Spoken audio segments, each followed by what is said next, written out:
Estamos já com o diretor clínico do hospital e é ele que representa também o comitê Covid do Hospital Carlos Fernando Malzone, doutor César Minelli. Bom dia.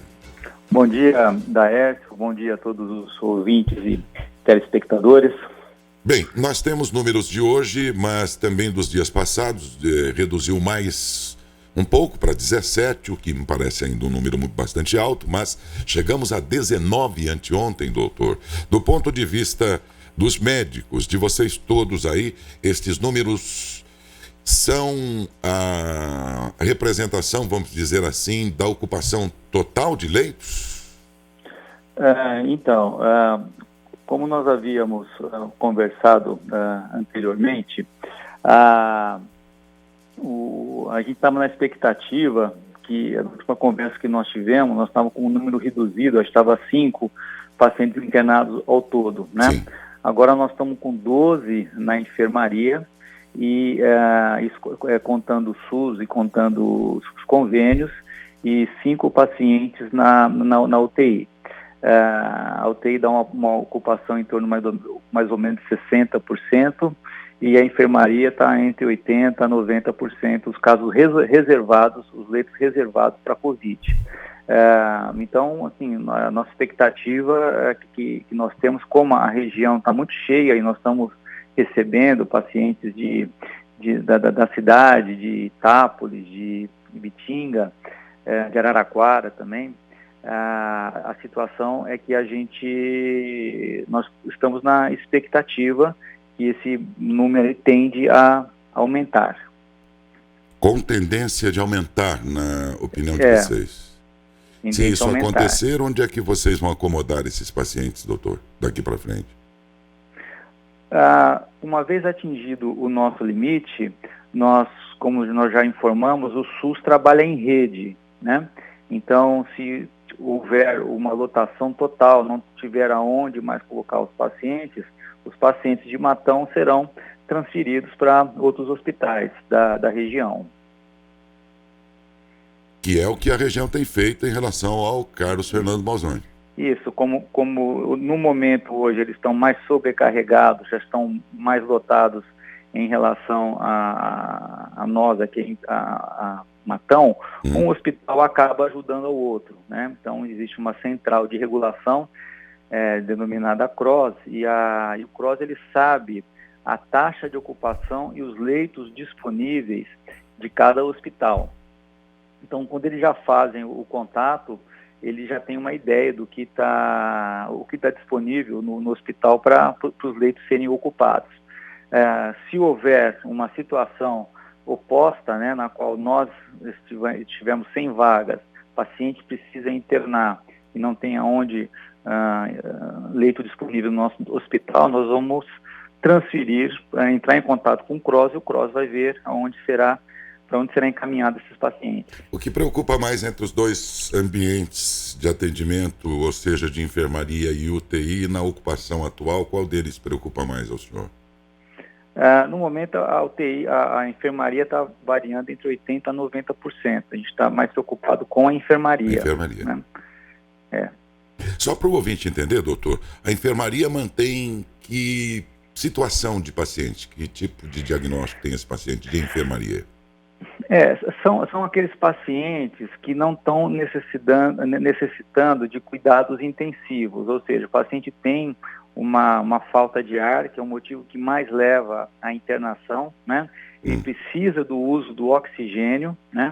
Mas uma máscara, um catéter é suficiente para atender a necessidade de oxigênio. Mas o paciente está com uma pressão estável, está com uma frequência cardíaca estável, está com o ritmo do coração batendo num ritmo regular.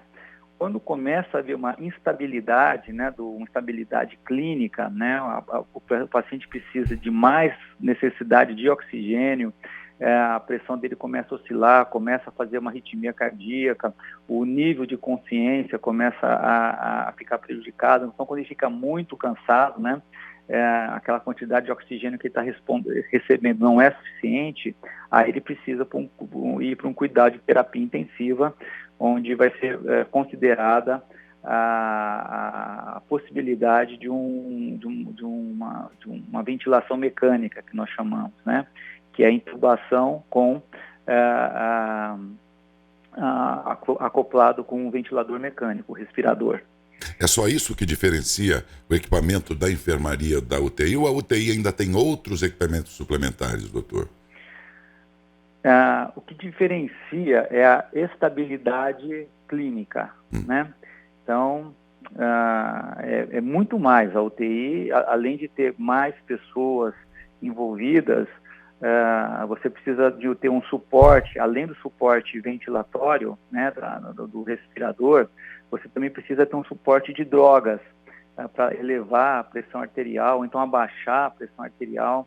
Você precisa colocar catéteres na pessoa para monitorar como que está a quantidade, a quantidade de sangue, né, de volume que a pessoa está recebendo. Você precisa de drogas para abaixar, para elevar ou abaixar a pressão arterial. Então, o cuidado intensivo ele é muito mais complexo do que um cuidado de enfermaria. Daqueles que foram mandados para a UTI e se recuperaram, o senhor diria que na nossa realidade aqui foi um quadro de recuperação boa, razoável? O que o senhor diria? Os que se recuperaram e saíram da UTI, a recuperação foi boa, mas quando a pessoa tem uma infecção no pulmão, que ela precisa de uma assistência ventilatória, ela tem uma lesão muito grave no pulmão, que com o tempo algumas áreas do pulmão acabam desenvolvendo uma fibrose. Não é só um acúmulo de água, né? Essa fibrose ela é mais demorada para recuperar.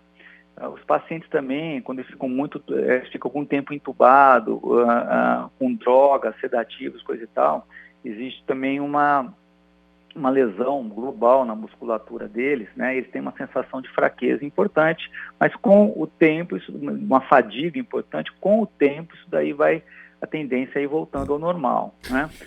O importante é deixar claro que quando uma pessoa sobrevive, né, no caso da Covid, a ventilação mecânica, né, quando ele sai da UTI e recebe alta, é uma vitória imensa, né?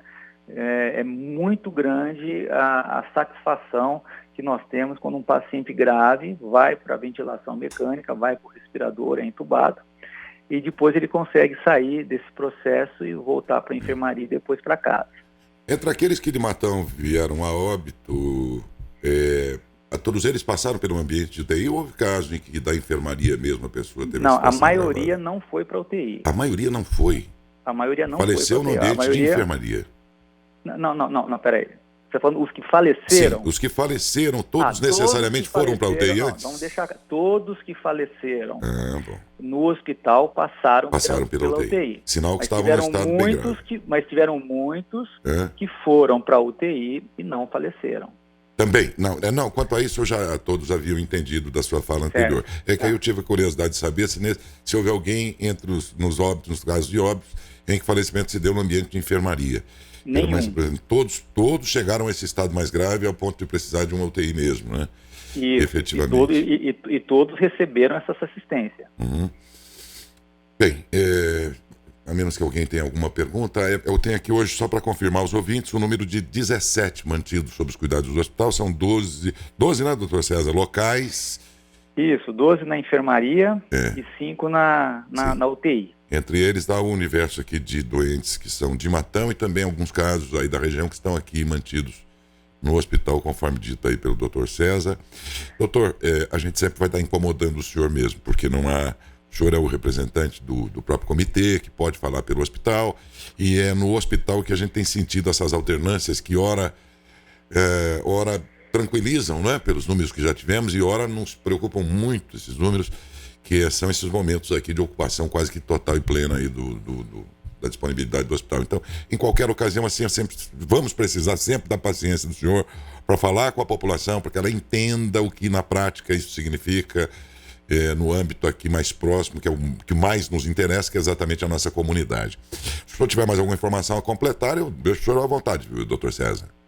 Daércio, só acrescentar que nós estaremos sempre disponíveis a fornecer essas informações. Se um dia eu não puder, eu vou encaminhar para algum outro representante do hospital que possa falar em nome do hospital, a gente entende a necessidade de transmitir essas informações para a população e, mais uma vez, a gente solicita para a população de Matão, né, que evite o aglomeramento, evite locais que tenham bastante pessoas, comece a usar máscara, porque parece que agora inverteu a situação.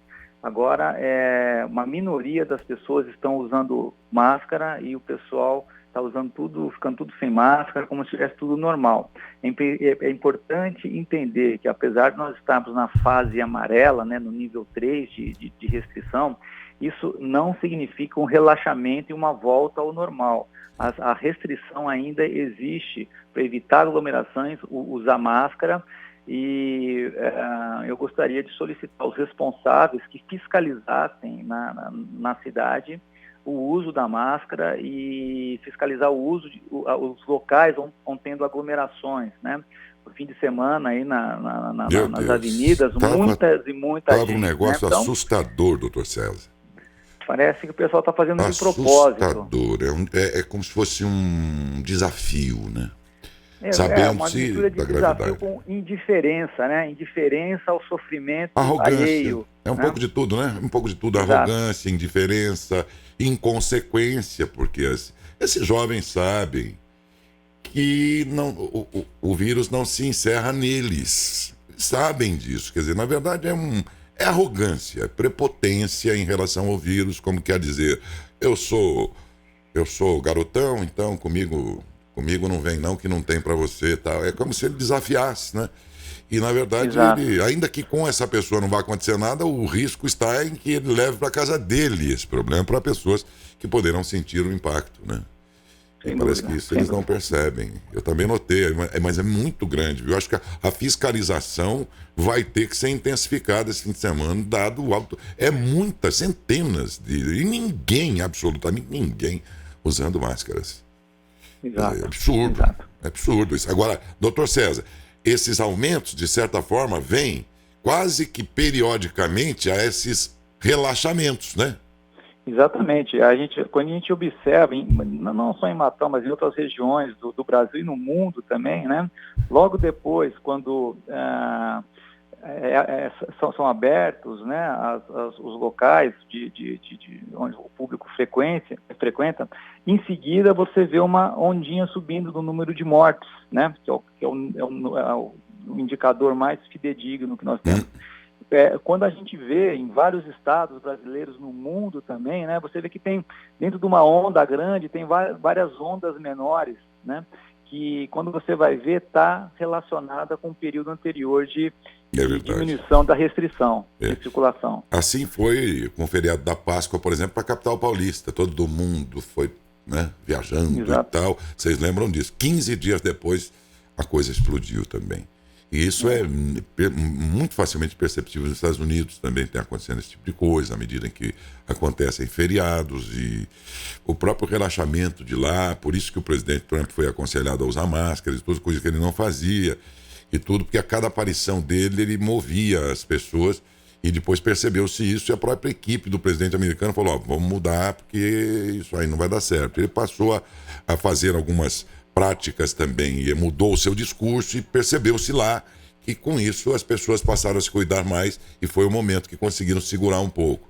Então é bem o que está dizendo o doutor César, aí, a cada relaxamento que você tem, o hospital, como termômetro das coisas, mostra números reagindo ao modo como as pessoas estão se comportando, é quase que imediato, só não é imediato porque demora alguns dias, né, doutor?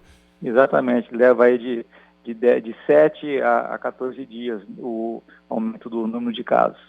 Doutor César, muito obrigado mais uma vez, tenha um bom dia, obrigado pela gentileza. Eu agradeço, Prestes. Sempre à disposição, um abraço a todos os ouvintes e telespectadores. Conversei com o doutor César Minelli, para quem esse número é alto, daqueles que estão mantidos no hospital e com tendência a aumentar, segundo ele. O que significa cuidado, pelo amor de Deus.